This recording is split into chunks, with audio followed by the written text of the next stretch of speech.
ఢిల్లీలో ఎంపీల నూతన నివాస సముదాయాన్ని ప్రధానమంత్రి నరేంద్ర మోదీ ప్రారంభించారు.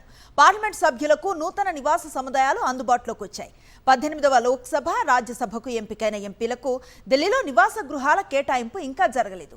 ఇప్పటికే ఉన్న గృహాలు పాతవి కావడంతో సరిపడా గృహాలు లేకపోవడంతో ఎంపీలకు నూతన నివాస సముదాయాలను నిర్మించింది సిపిడబ్ల్యూడి.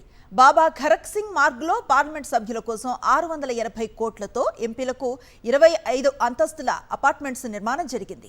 2 ఏళ్ల పాటు ఈ అపార్ట్మెంట్స్ నిర్మాణం జరిగింది.